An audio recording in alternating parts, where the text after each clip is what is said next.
If you want to lead team meetings, speak publicly in front of hundreds of people, or finally talk to that special someone who you've had your eyes on, you are in the right place. So I grew up with a really bad stutter. When I mean bad stutter, I mean bad, y'all. Repeating words and syllables tripping me up, kind of afraid to talk, getting so excited that I couldn't slow down my speech and I just ended up making it worse. But despite all of that, I've still delivered heartfelt messages. I've made people laugh on stage and have impacted hundreds of people on stage with this same mouth you hear talking to you right now.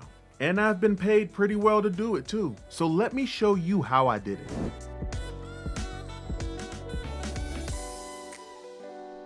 So real quick, before we get into it, I just need to stress the importance of communication. Effective communication can be the deciding factor between having professional success, having personal success in your friendships, in your relationships, and any personal endeavors that you do. It's through communication that we make connections, that we share our values and learn about one another. That's what builds community. So it's important that we understand these steps, starting with number 1. So for our first step, we're actually going to use something I'm calling the Steve Harvey method, because he was the first person who was able to explain what I was doing to help combat my stutter. So in interviews and on Family Feud, he gives people who have a stutter the advice to think about whatever they want to say and repeat it in their head 3 times. Now the key is not to rush it when you're thinking it, but at a nice, cool, calm pace, repeat whatever you want to say. So I'm gonna ask you a question and I'm gonna give you space to think about what you want to answer. Ready? Okay. So if you could live anywhere in the world, where would it be? Okay, now you're gonna take some time and think about your answer, and I want you to say it in your head 3 times. Ready? Hopefully you've said it once. Hopefully you've said it twice. Hopefully you said it 3 times.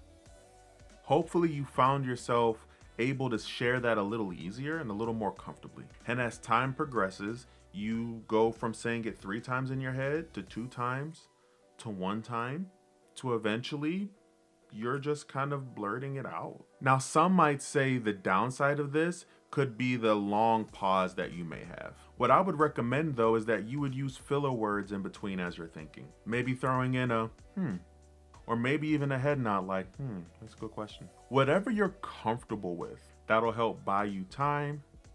And you should try to pick something that just naturally comes out. So whether I'm paying attention or not, I am really good for doing, okay. If I ever did that to you, I promise I was paying attention. I promise you I was paying attention. So our second tip is actually what I'm doing right now, and that's gesturing, using your hands. Studies have shown that there is an increased fluency of messaging from the brain to the mouth when hand gesturing is accompanied by it. So in other words, talk with your hands.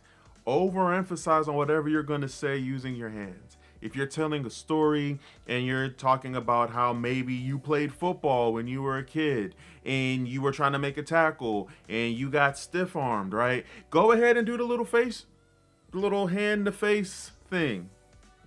You see that? Sorry, my bad, I was getting distracted. But yeah, use your hands.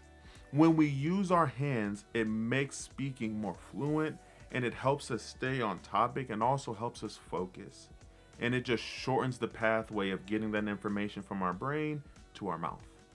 So be sure to stay tuned to the end of the video because I have a really special tip that I'm gonna give you that's gonna make things a lot easier and you can kind of be a little lazy with it. So for our third tip, I really want to address mindset. Now, when we're discussing mindset, I really mean this, that if you happen to stutter here and there, that's not a sign of failure. All that is a sign of progression.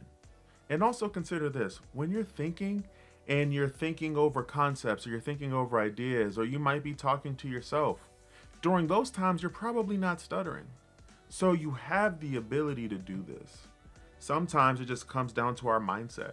And if we've gone through year after year after year of stuttering, stammering, not being able to communicate as effectively as we want, it's so easy to start taking on the mindset that this will be our reality moving forward. And it doesn't have to be. There are a lot of people who are successful, that have overcome their stutter, and have been effective in communicating in different ways, forms, or fashions. We already mentioned Steve Harvey, British Prime Minister Winston Churchill, President Joe Biden has a stutter, and there are even more who have stutters that are still crushing it in whatever they want to do, who have had successful careers, who are living promising lives, and I promise you, you can do the same. But it does really start here. What is that saying? If you think you can, or if you think you can't, you're correct. And I know you can. Our next tip is for our public speakers out there. Whenever you're speaking to an audience, or whenever you're working a room, or you're in a meeting, it's really important that you're providing eye contact to make connections and build credibility with your audience. However, sometimes that can be a little awkward, and that can lead to us stammering or stuttering at times. So don't look at their eyes. Studies have shown that you can stare at somebody's forehead, you can stare at somebody's nose, or right in between the eyebrows, and it'll still give that same effect, that same feeling of connection, that same feeling of credibility that comes with making eye contact. I'm serious, try it. The next time you're in a room, or the next time you're giving a public speech, just stare directly at someone's inner eyebrow right here. They're rarely able to tell the difference, but you and I will know though. Okay, as promised, you stay till the end of the video. I have a bonus tip for you that I use all the time, and it really helped me get more confident, not only in my speech, but even in socializing and connecting with other people. And you're probably already doing this, you just don't have the right perspective about it. I want you to watch TV. Hear me out. I want you to find a show or a movie that you like. Something you don't mind watching over and over and over again, where the personalities of the characters line up with how you feel about yourself. Maybe you think you're a funny person, so I want you to watch a movie or a show where they have smart comedy, where the emphasis is on the dialogue. And I just want you to practice rehearsing what they say. And if it's a popular show, even better. Here's why. Actively rehearsing and re-saying the lines that the people on the show is saying is giving you free and relatable dialogue that you can use and practice with. From middle school to high school, I spent every day watching The Fresh Prince of Bel-Air. I thought I was funny, I thought I was a little bit cool, and I figured I was charming enough, so I used Will Smith as my avatar, as my template of how I was going to communicate. It was also beneficial because The Fresh Prince was still very popular during that time. And so all the episodes that I watched, all the lines and things that I've learned, I was able to use in passing conversation. And those lines would flow effortlessly off the tongue.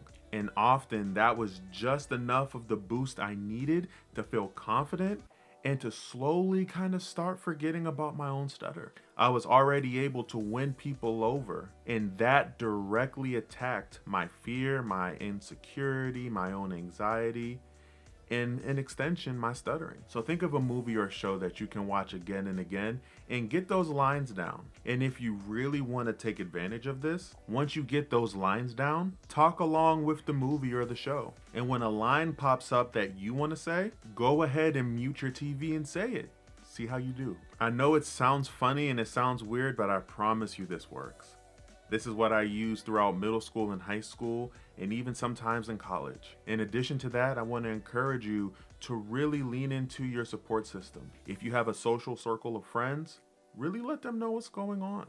I was really fortunate to have friends who saw what I was dealing with and would purposefully talk about the things I was interested in. Talking about the things I was interested in came naturally to me, so then my biggest focus was then on controlling my excitement, slowing down, and taking my time to enunciate. And there you have it. Those are the steps that I still use to this day to overcome my stutter and to be effective at public speaking. Now that you have these tools, develop this skill set and use it to promote who you are. Share your interests, build a sense of value at your job, connect more deeply with your friends and loved ones. And if you would like help better articulating what is important to you, check out this video where I'll show you how you can take your values and interests and turn that into a personal brand that'll set you apart regardless of where you're at. And I'll see you in the next video. Peace.